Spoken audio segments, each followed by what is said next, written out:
Assalamualaikum warahmatullahi wabarakatuh.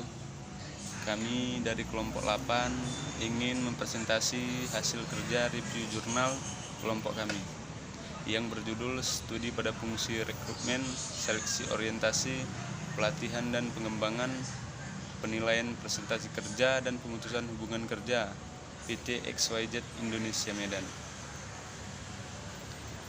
Pendahuluan. Globalisasi menyebabkan semakin terbuka dan luasnya peluang pengembangan bisnis oleh perusahaan. Perusahaan multinasional atau MNC semakin marak berkembang di berbagai negara. Salah satu faktor yang berperan penting dalam melaksanakan jalannya kegiatan dalam perusahaan adalah sumber daya manusia. Kinerja SDM juga menentukan pencapaian tujuan perusahaan. Semakin efektif dan efisien kinerja SDM, maka akan semakin tercapai tujuan masalah perusahaan. Sehingga yang menjadi tantangan bagi perusahaan adalah untuk memastikan bahwa kinerja SDM telah berjalan dengan efektif dan efisien. Salah satu upaya yang dapat dilakukan perusahaan untuk mengevaluasi kinerja SDM adalah dengan melaksanakan audit manajemen. Audit manajemen adalah kegiatan pengevaluasian yang dilakukan perusahaan pada fungsi tertentu seperti fungsi pemasaran, fungsi SDM dan sebagainya. Salah satu cara yang dilakukan perusahaan untuk mengatur jalannya fungsi tertentu adalah dengan menetapkan tentu sesuai operasional prosedur SOP. Namun pada praktiknya pelaksanaan kegiatan belum tentu sesuai dengan SOP yang telah ditetapkan. Faktor-faktor seperti SOP yang sudah direlapan, kelalaian karyawan, atau tidak terdapatnya standar untuk fungsi tertentu dalam menjadi alasan yang menyebabkan tidak dilaksanakannya SOP tersebut. Sehingga audit SDM bertujuan untuk mengevaluasi aktivitas pada fungsi SDM, menilai sejauh mana SOP telah diimplementasikan pada pelaksanaan kegiatan fungsi SDM, serta menemukan solusi bagi permasalahan yang ditentukan. PT XYZ Indonesia merupakan perusahaan multinasional yang memiliki kantor pusat di Australia.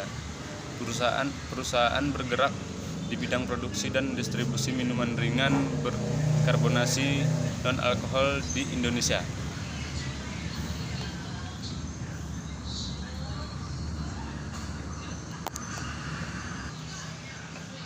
Kajian pustaka. 1. Manajemen sumber daya manusia. Menurut Desailly 20.10.5, manajemen sumber daya manusia adalah proses memperoleh, pelatih, penilaian, dan memberikan kompensasi kepada karyawan, memperhatikan hubungan kerja mereka, kesehatan, keamanan, dan masalah keadilan. 2. Audit manajemen. Tunggal 2002 menyatakan bahwa audit manajemen didefinisikan sebagai proses yang sistematis dari penilaian efektivitas, efisiensi, dan keekonomisan operasi suatu organisasi yang berada di bawah pengendalian manajemen dan melaporkan kepada orang yang tepat hasil dari penilaian beserta rekomendasi untuk kebaikan.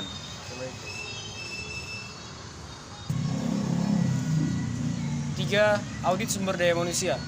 Audit sumber daya manusia adalah seluruh upaya penelitian yang dilakukan terhadap aktivitas manajemen sumber daya manusia untuk mencari, menemukan, dan mengevaluasi fakta tentang sejauh mana manajemen berhasil memberikan dukungan kepada berbagai satuan kerja pelaksana tugas pokok perusahaan. Menurut Siagian tahun 2001 di halaman 68. 4. Pendekatan audit SDM untuk menilai kinerja fungsi SDM. Menurut Kumaat di tahun 2011 halaman 107 hingga 108, pendekatan dalam pelaksanaan audit SDM lebih difokuskan untuk risk-based audit dan compliance audit. Metode penelitian yang digunakan. 1. Jenis peneliti. Yang kedua, fokus peneliti. Ketiga, jenis sumber data. Keempat, metode pengumpulan data. Kelima, penelitian informan. Ketujuh, Keenam, metode analisis data.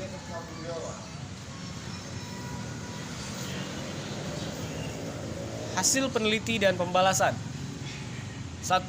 Hasil peneliti dan pembalasan. Di antaranya ada standar operasional prosedur atau SOP. Yang kedua, rekrutmen, seleksi dan orientasi. Yang ketiga, pelatihan dan pengembangan. Dan yang terakhir, pemutusan hubungan kerja. Selanjutnya, aktivitas aktual fungsi SDM. Yang pertama, rekrutmen, seleksi dan orientasi. Yang kedua, pelatihan dan pengembangan. Ketiga, penelitian prestasi kerja dan pemutusan hubungan kerja.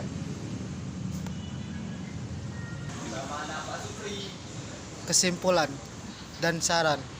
Kesimpulan: kesesuaian antara SOP dan aktivitas aktual fungsi SDM. Secara keseluruhan, aktivitas pada fungsi rekrutmen, seleksi, orientasi, pelatihan dan pengembangan, penilaian prestasi kerja dan pemutusan hubungan kerja telah berjalan sesuai dengan SOP perusahaan. Namun terdapat beberapa poin dalam SOP yang pada praktiknya tidak dijalankan atau tidak disesuaikan dengan aktivitas perusahaan. B. Kinerja fungsi SDM. Penilaian kinerja pada penelitian ini didasarkan pada sesuai antara SOP dengan aktivitas aktual perusahaan. Beberapa ketidaksesuaian yang ditemukan pada masing-masing fungsi. Saran: fungsi rekrutmen, seleksi, orientasi pelaksanaan kerja sama dengan lembaga pendidikan atau lembaga penyediaan tenaga kerja untuk rekrutmen pada remote area. Yang kedua, pelatihan dan pengembangan. Pemberian sosialisasi mengenai cara pengisian IDP yang tepat dan sesuai kepada karyawan. Yang ketiga, penilaian prestasi karyawan. Pemberian sosialisasi tujuan pengisian PA kepada karyawan dan mengingatkan pengisian PA melalui atasan karyawan. Yang keempat, pemutusan hubungan kerja, melakukan tracking terhadap atasan karyawan yang bersangkutan agar proses pengajuan proposal perpanjangan kontrak kerja berjalan dengan tepat waktu. Terima kasih. Terima kasih, sekian dari presentasi kelompok 8. Saya ucapkan assalamualaikum warahmatullahi wabarakatuh.